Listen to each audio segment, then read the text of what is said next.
In my role as a counsellor, when I'm training counsellors and people doing pastoral care, one of the key skills that they initially have to learn is what's called active listening. From the research on communication is that we're told about 55% of what's communicated is non-verbal, 38% is about tone and inflection, which is how we actually say it, which leaves about 7% actual vocab, the meaning of words, phrases and sentences.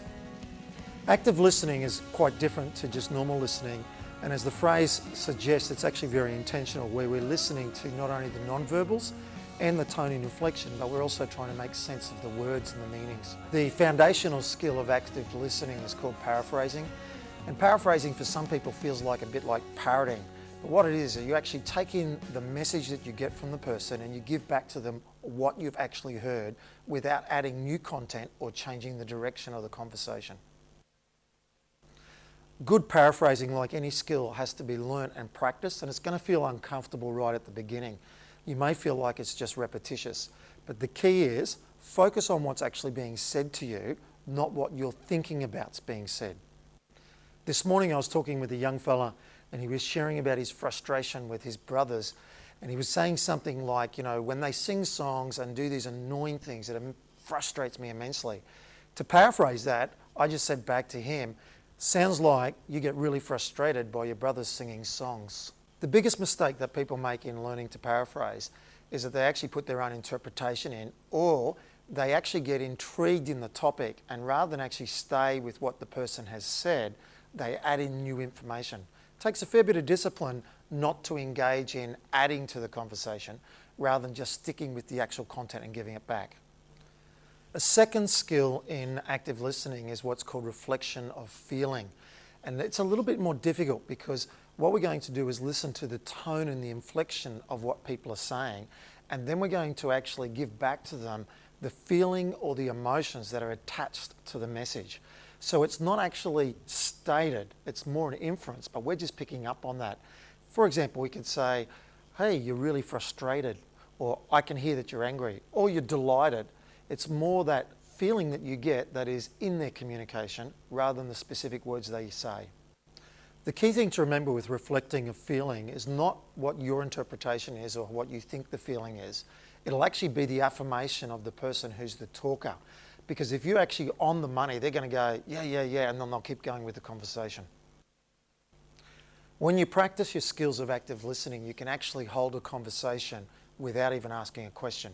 You can just use reflection of feeling and paraphrasing to just move through the whole conversation. This then leads to the question, when do you ask a question? There are two basic types of questions you can ask, open questions or closed questions. Now, open questions will actually elicit more information from the person, whereas a closed question gets a yes or no answer. Two big dangers with questions. The first one is asking why or a what for question, because a why question straight away puts somebody into defensive mode.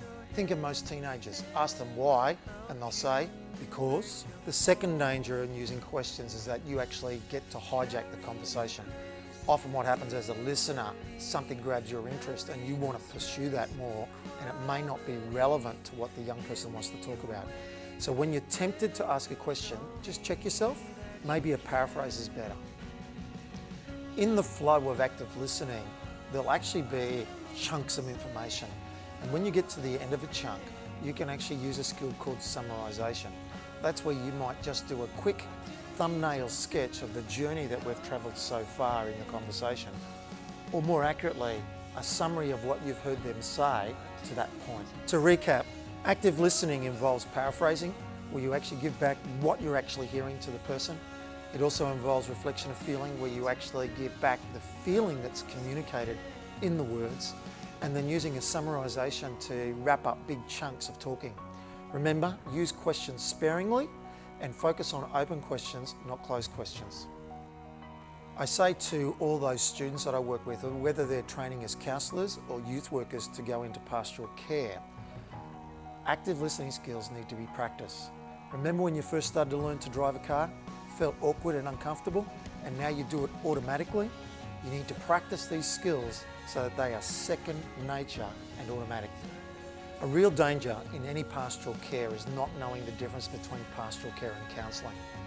Good pastoral care offers a broad approach of support of being with somebody, whereas counselling is actually a specialist skill that requires specialist training. The tendency of good pastoral care is that you'll actually wander into counselling, and at that point you'll need to know who to refer to and how to refer the young person on to specialist help.